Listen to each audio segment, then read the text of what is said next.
मैं राजेंद्र भक्त आपका फैसला टीवी के लिए अभी समाचार आया है कि पहलगाम में घाटी के अंदर फिर से आतंकवादी हमला हुआ और जिसमें आतंकवादियों ने वहाँ जो टूरिस्ट थे उनका नाम पूछकर उन पर हमला किया।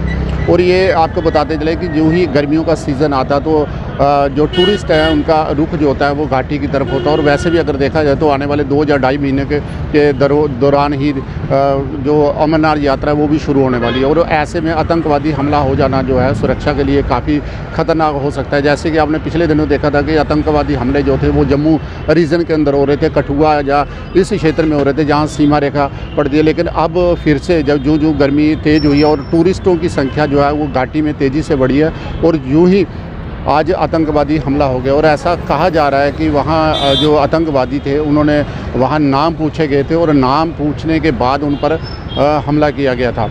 आपको बताते चलें कि पिछले अगर देखा जाए तो 2 ढाई महीने से घाटी का जो माहौल था वो बिल्कुल शांत था। लेकिन अब जो सीज़न बढ़ रहा है जम्मू कश्मीर के अंदर, टूरिस्टों की संख्या बढ़ रही है या फिर आगे आने वाले दिनों में जो यात्राएं बढ़ेंगी और संख्या ज़्यादा होगी टूरिस्टों की, तो ऐसे में आतंकवादी हमला हो जाना काफ़ी गंभीर स्थिति इसको माना जा सकता है। और वैसे भी अगर देखा जाए तो पिछले कुछ समय से पाकिस्तान के अंदर जिस तरह से माहौल गड़बड़ाया और किसी न किसी तरह से उनकी भी ये कोशिश थी कि जम्मू कश्मीर या भारत के अंदर इस तरह का माहौल बनाया जाए।